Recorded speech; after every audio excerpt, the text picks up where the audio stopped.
이 유물은 바로 당나라 자기의 파편인 것이다. 이곳에서 나오는 유물들은 그 금동제 허리띠 장식, 그 다음에 그 중국에서 아주 그 귀중한 그 월조산 청자, 그 다음에 그 육지지방에서 직수입한 고급 질그릇들이 확인되고 있습니다.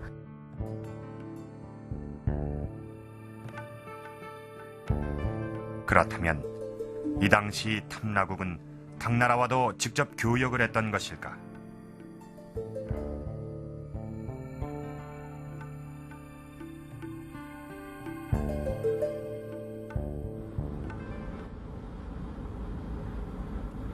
제주 서남부에 위치한 안덕면 대평리에 그 단서가 있다.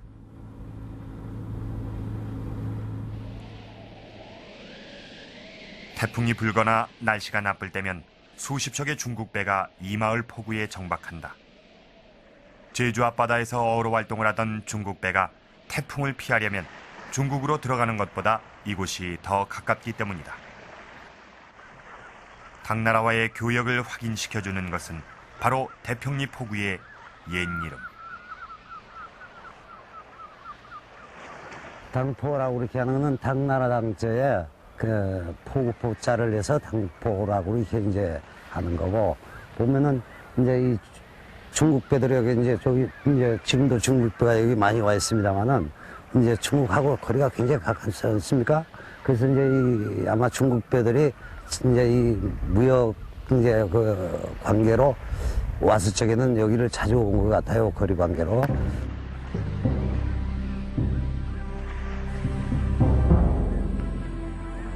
당나라 배는 물론 탐라 배도 이곳 당포를 통해 당나라를 오고 갔다는 것이다. 당포는 전해지는 얘기가 아니라 실제 지명으로도 확인된다.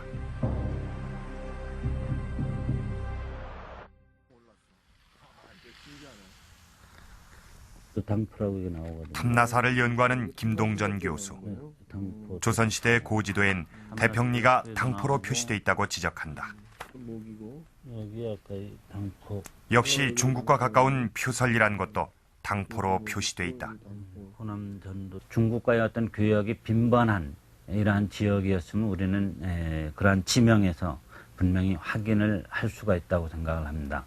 주로 중국에서의 여러 가지 어떤 그 도자기류라든가 여러 가지 교역품들이 이 루트를 통해서 들어오지 않았었겠느냐. 그리고 제주의 어떤 여러 가지 특산물이라든가 또는 중국의 어떤 사신을 파견할 때 주로 이러한 이 지역의 포구를 이용해서 주로 중국과의 왕래가 빈번했다, 이렇게 생각이 됩니다. 당나라의 문필가로 널리 알려져 있는 한유. 그의 문집 창여집엔 당시 당나라와 빈번하게 교역했던 탐라국에 관한 기록이 있다.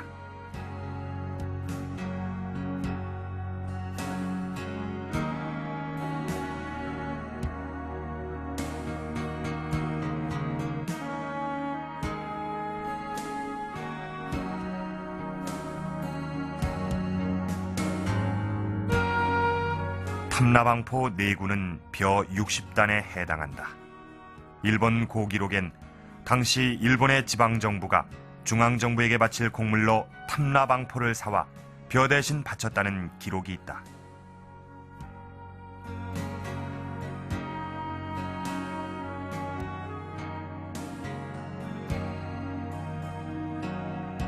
특히 탐라에서는 탐라에서 생산되어지는 전복이라든가 탐라의 방포, 즉 말린 고기, 이러한 것들이 일본으로 주로 수출이 되어졌다라고 한다면, 일본으로부터 탐라국에 수입되어진 것은 상당히 여러 가지 어떤 비단의 종류라든가 다음에 도끼, 칼자루, 이러한 것들이 역시 수입되어지게 됩니다.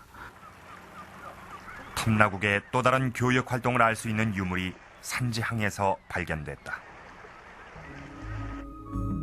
한나라 때 사용되던 중국 화폐가 바로 그것. 산지항에서 출토된 중국 화폐는 총 18점인데 당시 통용되던 화폐의 종류가 모두 나왔다.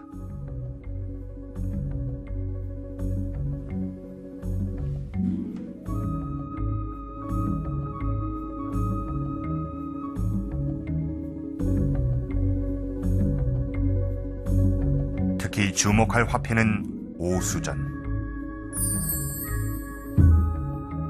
이것은 중국은 물론 한반도, 일본 열도 등 동아시아 국제교역 네트워크에서 통용되던 화폐다.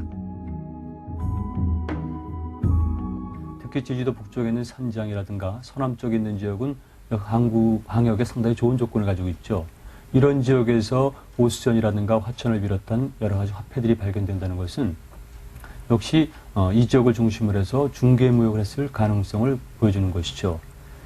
그리고 또 한 가지는 요즘 말로 오게 되면 통행료가 되겠습니다만은 고대 항해에 있어서는 반드시 중요한 항구라든가 물목을 통과할 때는 통행료 같은 것을 냈습니다.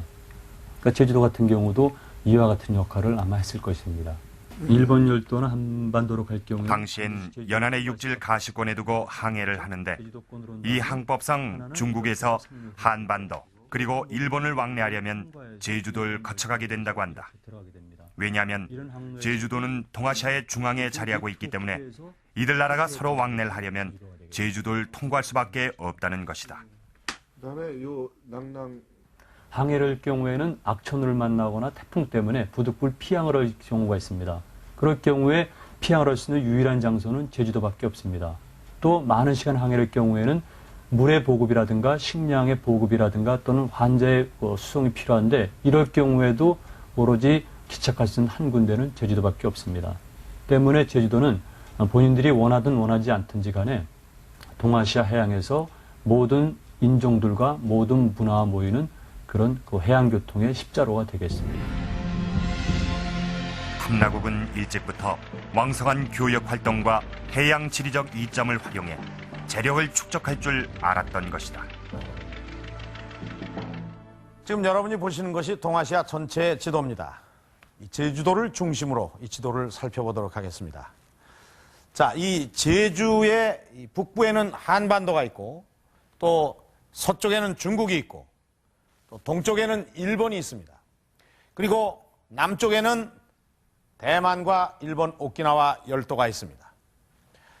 그러니까 제주도는 동아시아의 십자로에 위치하고 있는 셈이죠.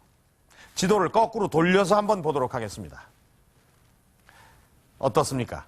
제주도가 동아시아의 정중앙에 위치하고 있는 것이 한눈에 들어오시죠.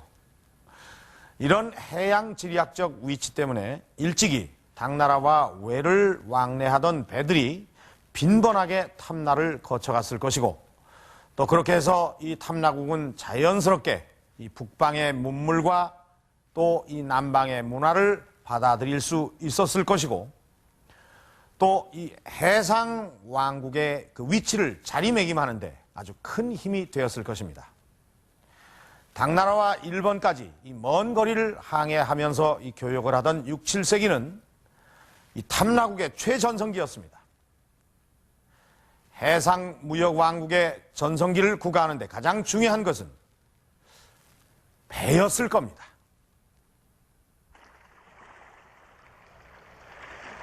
전남 해남의 이진항은 제주도와 가장 가까운 포구다. 지금도 이 두 지역은 왕래가 잦다.